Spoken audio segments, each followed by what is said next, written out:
So I think stress management is critically important as an athlete or as a sportsman, because you're put under constant stress as an athlete, and the whole premise of being a competitive or a professional athlete is about competition, and is about reveling and succeeding in competition. So when you have that level of competition and you have a certain amount of stress that is obviously related to that competition and wanting to succeed and wanting to do well, so that being able to deal and cope with that stress is critically important for a sportsman. It directly affects your performances, it directly affects the way you play, and it affects your longevity as an athlete. If you cannot deal with the stress and you cannot deal with the constant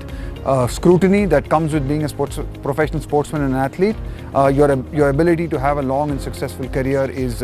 clearly impacted.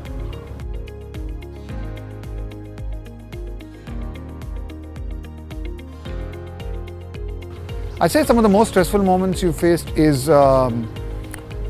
a cricketer is probably before you're actually selected for the national team, is when you're playing first class cricket and you're trying to get into the Indian team. I think there's a lot of stress in that because there's a lot of competition. You have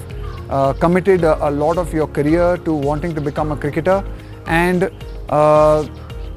you're trying to achieve the goal of playing for India, knowing fully well that the sacrifices you've made, if you do not go on to play for India, they can impact your life in the long run, and I think they deal with a lot of stress. I think one of the things that I've always tried to do is I've always tried to work on the premise that I'm doing something that I truly love and enjoy. It's something that I grew up as a young person wanting to be a cricketer and wanting to play the sport. So every time I find myself in a stressful or a pressure situation as a cricketer, I always went back to the fact that why do I do this? Because I loved this as a kid, and what really got me to play the sport was because I just loved it, and not that I wanted to make it a career.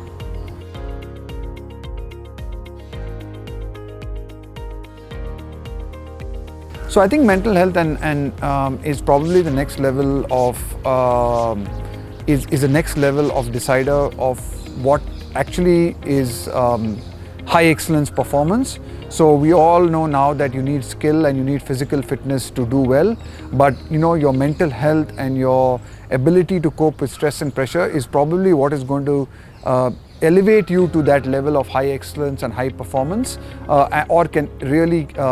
impede you from achieving your true potential. So I think there's a pretty clear understanding today that not only do you need to be skillful at what you do and excellent at what you do, not only do you need to be in peak physical condition, but you also need to be mentally very fit and look after yourself mentally to be able to get the best out of yourself as a person.